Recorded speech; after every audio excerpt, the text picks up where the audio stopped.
English నేర్చుకుని అనర్గళంగా మాట్లాడాలనుకుంటున్నారా? అయితే వెంటనే కాల్ చేసి రిజిస్టర్ అవ్వండి. నమస్తే రమగారు. నమస్తే జయ. రమగారు, ఇప్పటి వరకు మీరు చెప్పని ఒక డిఫరెంట్ స్టోరీ కావాలండి. వాస్తవానికి దగ్గరగా ఉండేలాగా.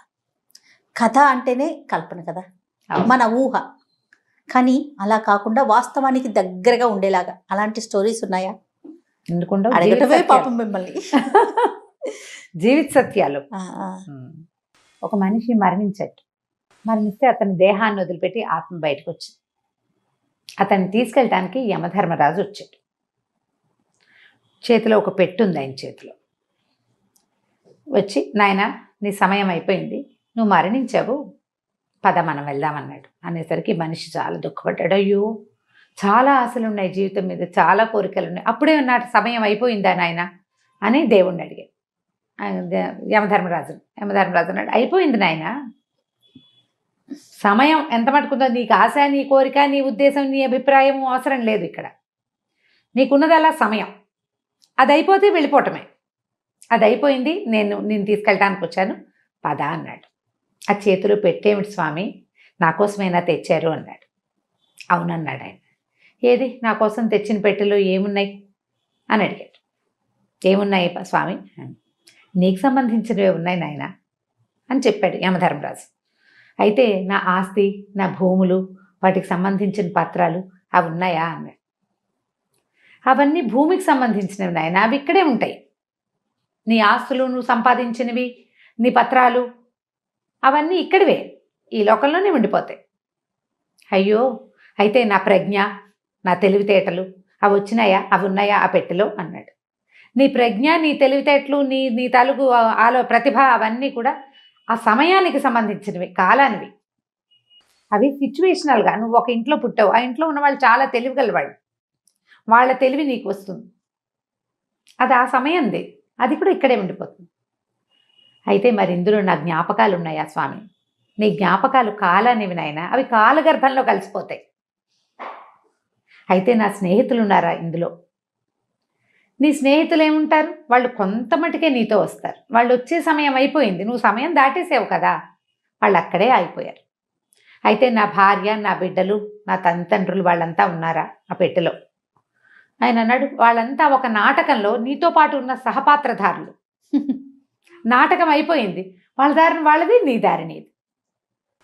అయితే నా శరీరం ఉందా స్వామి అన్నాడు. నీ శరీరం ధూళికి చెందింది, ధూళితో తయారైంది, అది దుమ్ములో మట్టిలో కలిసిపోతుంది. తను ఆశ్చర్యపోయాడు. అయితే ఇందులో ఏముంది, నాకు ఇవ్వండి అని ఆ పెట్టె లాక్కున్నాడు. పెట్టె తెరిచాడు.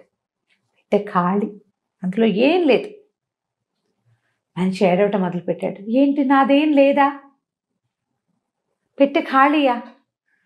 నా జ్ఞాపకాలు నావి కాదు, నా ప్రతిభ, నా ప్రజ్ఞ నావి కాదు, నా భార్య బిడ్డలు వాళ్ళు నా వాళ్ళు కాదు, నా స్నేహితులు వాళ్ళు నా వాళ్ళు కాదు, నా భూమి, నా పత్రాలు, నేనెంతో ఆర్జించాను, అదంతా నాది కాదు, ఆఖరికి నా శరీరం అది నాది కాదా? ఈ పెట్టెలో ఏం లేదే, ఏమిటి నాది, ఏది అని అడిగాడు. నువ్వు బతికిన కాలమే నీది, దాన్ని సొంతం చేసుకో, అప్పుడు నువ్వు చేసిన మంచి చెడు మాత్రమే నీవి.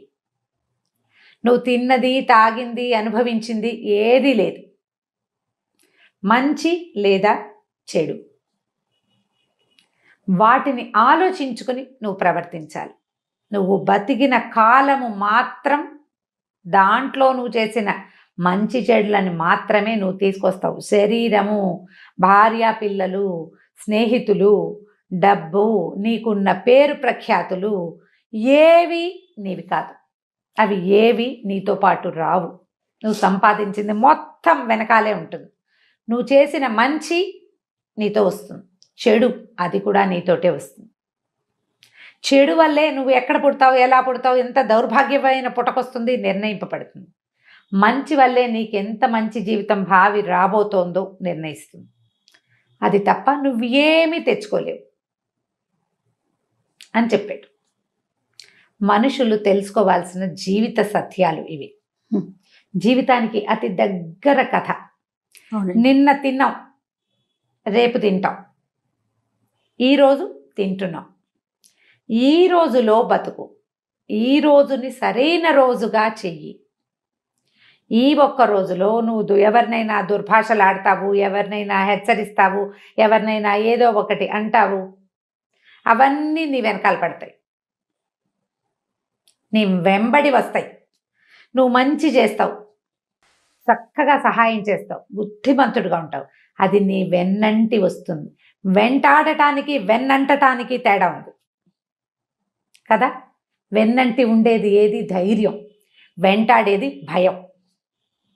ఏది కావాలి నీకు? మనుషులకి కావాల్సింది ఏంటి? రేపటి పట్ల ధైర్యం కావాలి, మరు జన్మ పట్ల నమ్మకం కావాలి. దానికోసం ఈరోజు సజావైన సరైన జీవితాన్ని జీవించాలి. మృత్యువు తప్పదు. ఎవ్వరూ ఇక్కడ పేటేసుకొని కూర్చోరు. మనం వెళ్ళక తప్పదు. మంచి చెయ్యి, మనిషిగా జీవించటానికి ప్రయత్నం. జీవించలేకపోతాం. మనకి జీవితంలో ఎన్నో ఆటుపోట్లు వస్తాయి. మనం బతికే బతుకులో అసలు మనం మంచి చేసి చేయగలిగే అవకాశం కూడా ఉండదు. ఎట్లా కొట్లా కష్టపడి బతకాలి.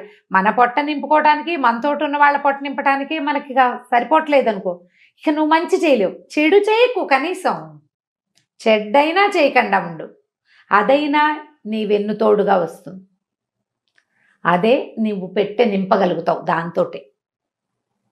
లేకపోతే ఖాళీ పెట్టే జీవితం. ఖాళీ పెట్టెల్ని చేసుకోవద్దు. మానవ జీవితం అత్యంత దుర్లభమైనది. మనలాగానే ఎన్నో లక్షల జీవరాశులు ఉన్నాయి ప్రపంచంలో.